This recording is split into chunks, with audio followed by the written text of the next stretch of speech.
Hello and welcome to The Bottom Line on TVP World, where we bring you the latest business economic stories of the day. I'm your host, Sasha Farbach. On Wednesday, Poland marked an important milestone in its space ambitions with the successful launch of the Axiom 4 Ignis mission, carrying Polish astronaut Sławosz Uznański-Wiśniewski to the ISS. Now, this step reflects the country's growing commitment to investing in space technology and innovation. More now in Jan Kennedy's feature report. For three nations, a new chapter in space takes flight. Godspeed, AX4. This launch marks a historic moment for Poland. Aboard the rocket is Polish astronaut Sławosz Uznański-Wiśniewski, only the second Pole in history to travel to space. Dear fellow Poles, today we are taking a huge step toward Poland's technological future, a Poland based on science, knowledge and vision. May this mission mark the beginning of an era in which our courage and determination shape a modern Poland for us and for future generations. Space has always been a force for unity. Today I am taking a piece of each of you with me from Earth, your strength, your hope and your trust. I am not alone in space. I represent all of us. I thank you from the bottom of my heart for your trust. Space for everyone. The mission marks the first time a Polish astronaut joins a mission to the International Space Station, placing Poland and its growing space sector in the spotlight. This will open up our entities, open up our scientific institutes for easier international cooperation. It will give a boost to technological development. Poland contributed approximately 65 million euros to Uznański's mission amidst an investment surge in the space sector in recent years. And experts say these investments are already delivering returns. The European Space Agency operates on so-called geo-return, which means that whatever a country puts into that organization, it gets about 80% back in contracts for its industry. So that money comes directly back and it helps Poland to innovate. It helps Poland to grow its space sector and other sectors. Between 2023 and 2025, Poland earmarked 360 million euros to space-related initiatives, including Uznański's mission, which the Polish Minister of Technological Development says will be crucial for innovation. These technologies that we are working on in connection with this mission are extremely important, and this, I think, will be a stimulus for our scientific centers to further develop and catch up with the world's best centers. Well, also vital is the fact that the Polish economy needs innovation. It needs the transfer of modern technologies. And in uncertain times, developing the space sector isn't just smart, it's strategic. The space sector is a dual-use technology, meaning that it can be used for both civil and defense matters. It is an expensive sector, so the involvement and support of the government is crucial here. And with the government's blessing, Poland must invest in science. Poland must invest in innovation and in technology. It looks like Sławosz's journey is just the beginning of Poland's space adventures.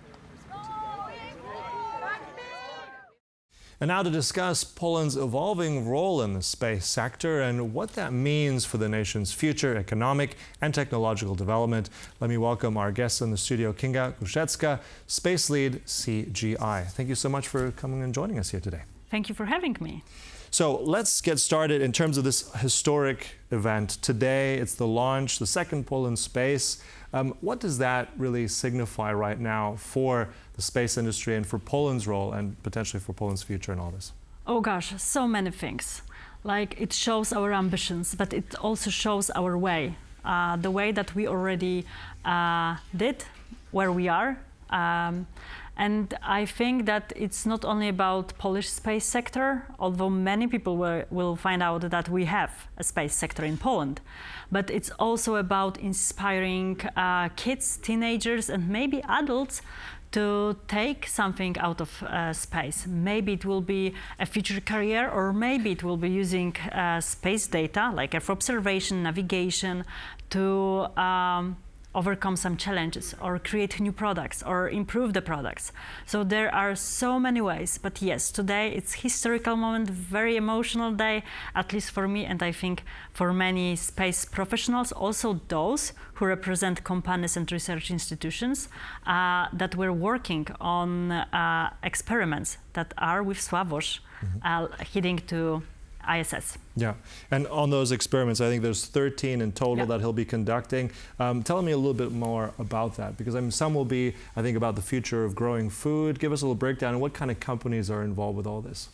So there are a few different groups of experiments. One important thing, yes, 13 from Poland, Polish experiments, from research institutions, from small and medium enterprises, from universities, for example, as well. But then 60 experiments in Axiom 4 mission. So 13 is just under Ignis, under Polish mission.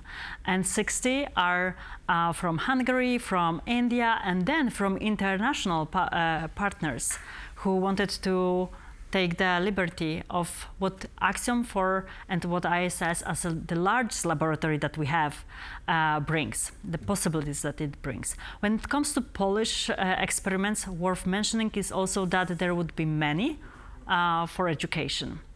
But when it comes to technology demonstration, creation or production of oxygen, if the algae can, volcanic algae can produce the oxygen, and we will try to understand better how the different materials behave in space, how the stress of astronaut compromise the immune system, how the psychological part of being an astronaut, traveling to space, working on ISS, influence the astronaut.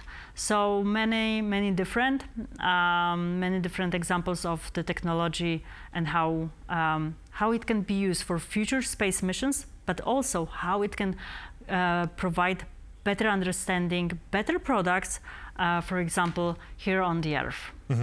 So you're saying there's so many different experiments. It's a historic moment as well for Poland, as well for this space sector. I mean, Poland, fairly recent member to the ESA, right, the European Space Agency, investing more now, I think roughly around 250 million euros, something like that in their budget, still behind others. So tell us a bit more how the Polish space industry and the Polish space sector and its capabilities compare. Are we far behind other European partners? I'm going to probably ask, with the United States, probably a bit of a difference, but how is Poland positioned in all this compared to Europe and others? It's way different, but I think it's very important also to understand that we have a heritage.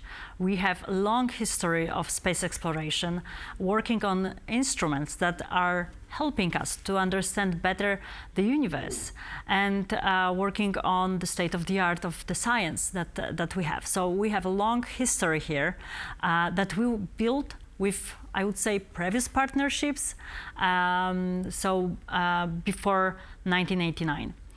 And now, in 2012, we joined European Space Agency, and we started a dedicated program called Polish Industry Incentive Scheme that was supposed to, the program was designed to help us build capabilities, but also to understand our strengths.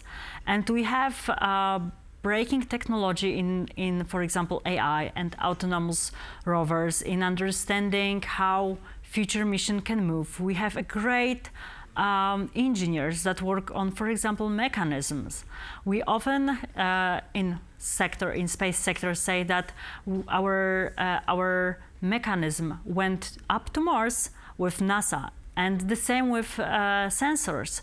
We have a great examples here, and just yesterday, I think it was announced that Polish company from Wrocław, Scanway, secure a great deal for optics for the mission that it's not associated with ESA, it's associated with Asian partners. So it shows how great way we did in last 13 years. And why I say 13 years despite the heritage, because back before 2012, there was research institutions, of course, doing a great job, creating, working with talents, helping them grow in space sector, but after 2012, more important became the industry and showing the way to commercialize space products than research and only research. Now we are talking about solutions that help us not only understand, for example, Mars or understand the moon, but help us to be, as a country, more resilient, or to understand how we can adapt better for climates. All those things are thanks to space sector. And also, Kinga, you mentioned some interesting points there about this company from Wrocław. Yeah. As you said, there is real potential there in terms of innovation. Commercialization, that's, I think, the key word I want to ask you about as well. How do you see the opportunities here and the challenges? I mean, a lot of this research and a lot of these components, they require investment, right? They require hard cash. So do you see, is there an uptick now of more investment, as you mentioned, from Asia, potentially other countries, private investors in the space sector here in Poland? Because I mean, ultimately it's worth globally, I think around 1.5, 1.7 trillion right now. I hope so. I truly hope so. Also because this year it's not unique for us in space sector only because of Sławosz, but we have ministerial council at ESA. So every 3 years our space ministers contribute with cash, with the budget, what we want to develop, what technology, what kind of missions we want our scientists and engineers and other professionals to work on. So this is very important year, and I hope in November our space minister will say, yes, space is important for us, not only because we want to have a footprint on the moon, Mars, and many different missions, and we want to use the laboratory as ISS is, but also because we want to build better country for our citizens. This is how we can use space. When it comes to private investors, it's very important for them to understand that space needs time. And even for this mission, 2 weeks mission, we were preparing for over 2 years. Space projects, integration of space technology needs time. Finally, I have a pleasure to represent CGI, which in Poland focus on providing space solution to customers, to private entities very often, and they can take the opportunity that brings space. They can, for example, improve on products or on services thanks to space and thanks to CGI. But CGI in Europe is mostly focused to sending something out to the outer space, and very often we don't know what will come up with this solution. And the same is with everyone. We don't know where it will lead us. So we just have to be open. Also being open there, you mentioned as well commercialization. We talked about opportunities. Being resilient, this word gets thrown around a lot. But increasingly also, I think if we look at the European Union right now with a commissioner actually for space, that's something totally new. And clearly there is that defense component to this. How is that also impacting what Poland's capabilities are? Is Poland involved in any particular way in some of those aspects of this? Very good question. We don't know yet. It's just a draft. But what's important to say is that Poland is having the presidency right now. So many actions and many information, many key points, like we need to work on our resilience, we need to work on our defense, also through space, was brought by Polish administration. And I think that's very important that I remember back last year, we were talking with public administration as Polish Space Professional Association, and we asked what is the priority for our presidency. And the Ministry of Economic Development and Technology told us that it's the Space Act and bringing more awareness to space, more attention to space as well. But with that, I want to ask you as well, I mean, the Space Act, I know it's this draft law, it's supposed to be finalized end of the month, it's still sort of under wraps, but part of the components we're hearing is there will be some kind of regulation for European companies or those involved in some kind of business creating or with procurement with space technology. I'm just wondering your thoughts. I mean, with that kind of, let's say, requirement of regulation, how would that impact businesses? I mean, wouldn't that potentially scare them away if it's too much regulation? Might they then move that innovation that we're trying to attract elsewhere, maybe the US or other countries? Well, space, it's always risky. It always needs, at least for now, it needs public support, and also public contribution means that money and tenders and possibility to grow. I don't think the regulation will scare people. At PSPA, I have many great friends who work in space, and nothing can scare them. If not radiation and the European standards for engineers and products in space, the regulation of EC will not scare them. But at the same time, the regulation have to follow people, have to follow the technology that is nowadays. Yes, the regulation should protect us as well, and we see how risky space is. For example, when we talk about space debris, the regulation should enable more technology and more. It should bring more opportunity to the technology as well. So I hope it's gonna work both ways. So the industry and science can contribute to space regulation, providing the feedback, information, how it works to the regulatory body, but at the same time, the regulatory body will help to bring more attention to, for example, value chain, or bringing more importance to different countries, small and medium enterprises, not only the large corporation. I think those are two ways it has to work. Mm-hmm. But I suppose also with a lot of technology, if we're looking at, I don't know, something like microsatellites, as you mentioned, AI, a lot of this is keeping up at a very fast pace. Now, the classic question is if the Space Act potentially will it keep up to the pace of technology, or will it be a hindrance here? The history shows that the law, it's never keeping up. But at the same time, it has to be flexible enough so it will not block the innovation. It will not block European space industry, because as you, I think, suggested at the beginning, we have a long way to go. We have to work on our independency, and the recent history shows how the independency in technology is important. It's crucial to basically be also in a safe position. So we have to work on that, and if we over-regulate anything, it will work against us. Mm-hmm. But at the same time, we have to regulate. We have to also understand what is space sector. For example, nowadays, we associate space sector, this phrase, only with this, what we send up to outer space. At the same time, there are many organizations, many enterprises who work with space data, and they don't associate themselves with space sector. They think, oh, I'm IT, I'm geodesy, I'm this and that, not space sector. But when we talk, again, my history at PSPA, when we talk with policymakers, they ask us how many companies, how many employees, what is the return of investment, without this way of kind of like do the statistic job, without any registry, we cannot know that. Mm-hmm. So just in conclusion, I mean, on this historic day, just briefly give us one final thought of where you want and where you see Poland's role in the space sector and space industry in the next 10 years. In next 10 years, I hope we will have a resilient economy, resilient also thanks to space data.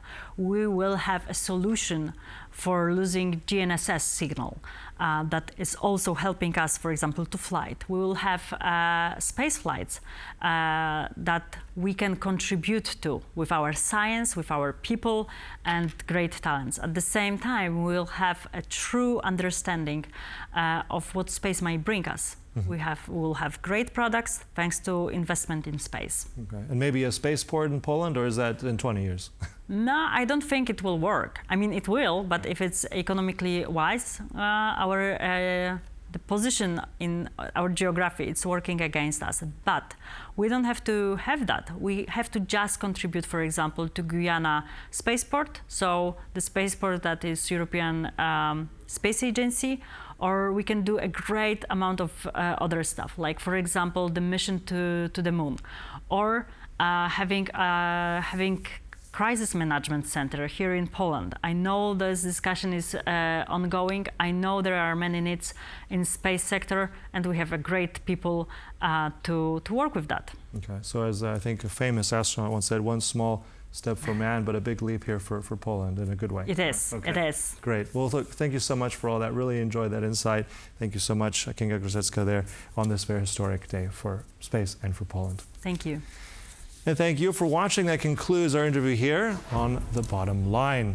But of course, we invite you again to join us next time, only right here on TVP World. I'm Sasha Farbach. Goodbye.